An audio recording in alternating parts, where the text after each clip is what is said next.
Hi, I'm George Saylor of the L.D. Fargo Public Library in beautiful downtown Lake Mills, Wisconsin. A week or two ago was the American Library Association's annual Banned Books Week, highlighting books that have been banned for various reasons across the United States in school libraries and public libraries. And I'm a little late for that, but before I thought about doing a topic, a book talk topic on books about sex, like nonfiction books.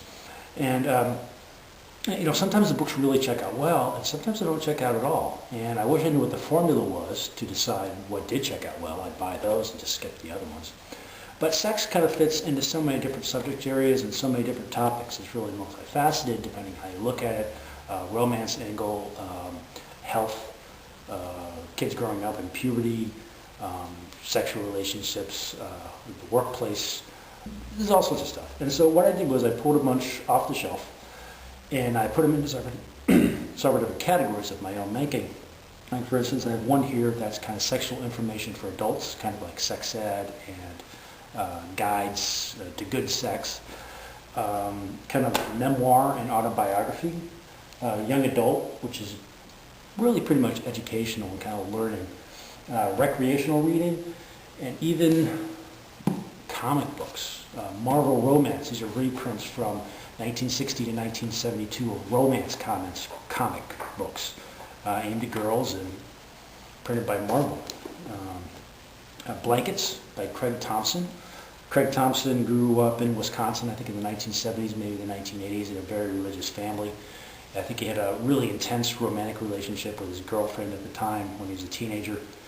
And this is just kind of an autobiographical novel like that. And it has a sex angle because, they're teenagers and, their bodies are going crazy. But it's a very forbidden thing to do since they're not married. Autobiography has some really interesting things here. First up here is Green Bay Love Stories and Other Affairs by Sandy Sullivan. Sullivan was a model in Milwaukee in the 1960s, and she got to know a bunch of players of the Green Bay Packers, and she ended up dating some. And she wrote about it in this book, which came out last year. And it's kind of an interesting tale. She's on really good relations with all these gals, and she had a great time. She's living it up. She was young and single in the 60s and having a great time, compared to Loose Girl, a memoir of promiscuity by Kerry Cohen, who also apparently was having lots of sex, but she was doing it for different reasons. She wasn't going out and having fun. She was basically looking for love and trying to fill this missing hole in her heart. The kind of standard stories where she's going out and, she's equating sex with love, and she's looking for these relationships that she's unable to get through that process. Here's one, Bunny Tales, Behind Closed Doors of the Playboy Mansion by Izabella St. She was a Playboy bunny. She actually lived at the Playboy Mansion in Los Angeles. And she talks about living there and how really, as you would think, the sexual mores at the Playboy Mansion are much different than pretty much anywhere else. There's certain expected rules of behavior, ways you act towards guests, ways that the Playboy bunnies interact. And then at the top you have Hefner and how his relationships with his multiple girlfriends work out. Confessions of a Naughty Mommy, How I Found in My Lost Libido by Heidi Raykeil, who had a 7 racy and passionate years of courtship and marriage with her husband. And then they had a daughter, and everything was, they had to care for this young girl. And then how she kind of comes back into having a sexual relationship with her husband, which really ties into Real Sex, The Naked Truth About Chastity by Lauren F. Winner, who,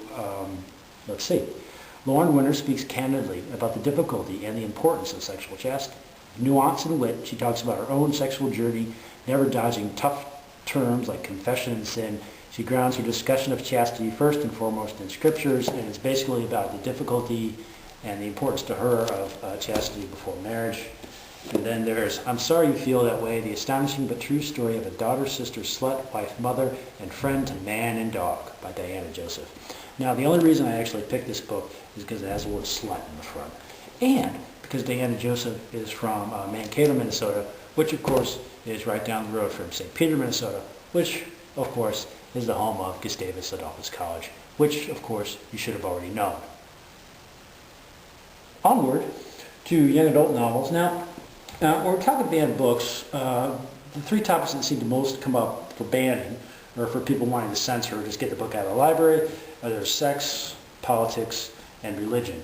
And usually, it's always sex when it comes to young adult novels. Like here's Two by Meg Cabot, Princess on the Brink, and I Know It's Over, about sexual relationships between teens. You know, in a lot of these stories, the kids aren't actually having sex. They're talking about it, or their friends are having it. The main characters are kind of moving through this. They're learning and they're living and they're learning about themselves. You know, it's the after-school movie topics. And then there's other ones that are sex ed for the kids, like Staying Safe, A Teen's Guide to Sexually Transmitted Diseases. Teenage Sexuality, which is from 1994 and probably hasn't checked out forever. This is one of those ones that never probably should have been bought. You Want to Know, A Guy's Guide to Sex with Mr. Jamie on the cover. And it's part of a series including Chillin', Guy's Guide to Friendship. The Real Deal, A Guy's Guide to Being a Guy. And Top of Your Game, A Guy's Guide to Looking and Feeling Good. And Sex, Puberty, and All That Stuff, A Guide to Growing Up by Jackie Bailey, aimed more at junior high. And not so much about sex, but just about growing up. And then there's like the erotica topics, Enchanted Again by Nancy Medore, The Empress's New Lingerie, and Other Erotic Fairy Tales, Bedtime Stories for Grown-Ups by Hillary Rollins. I bought this a couple years ago, and it checked out really well. And so then I bought this Medore book, and this checked out really well. And so then I bought a second Medore book, which we just got, and I don't know if it's checking out very well. And here's one that didn't check out well at all, if at all. Sex Dreams, What It Means When You Dream About Your Celebrity, a Celebrity, Your Boss, an Ex-Lover, a Stranger by Carol L. Cummings. I encourage you to check this out, if only to make me less of a failure. And then, to finish this video off, we have sex guides like Secrets of the Sexually Satisfied Woman, 10 Keys to Unlocking Ultimate Pleasure by Laura Berman and Jennifer Berman, both doctors. Got some TV show or something. Better Sex Through Yoga, Easy Routines to Boost Your Sex Drive, Enhance Physical Pleasure, and Spice Up Your Bedroom Life by Jackie Noel Groh. The Go Ask Alice Book of Answers, a guide to good physical, sexual, and emotional health. These are actually questions that were asked online at the Ask Alice website. And from college students on different topics on sex, depression, do I have a learning disability, one-night stand or true love, hangover helper, am I having an orgasm, help, my roommate's a lesbian. Yeah, I bet you a guy didn't write that one. New Love and Sex After 60. Super Flirt by Tracy Cox. This is actually really interesting because it's all about body language. Well, other things too, but just flirting in general. Domestic Sex Goddess by Kate Taylor. This is actually brand new. We got it in September. No, we got it in August, September. It's got nice color pictures. Nothing too racy. And Sex for Dummies by Ruth Rustheimer. This is checked out really well, and it's actually from 1994. And so that's that. You know, I buy these books because people are interested in them. You go to Barnes & Noble or other stores, and you go to the section where these books are at, you look through. Some of them are really ratty because people stand there and they'll flip through them and they're looking at them there at the bookstore. So why shouldn't we have them at the library since that's what people are interested in? Anyway, if you have any questions, send me an email. This is George Saylor of the L.D. Fargo Public Library in beautiful downtown Lake Mills, Wisconsin, and that is what to read.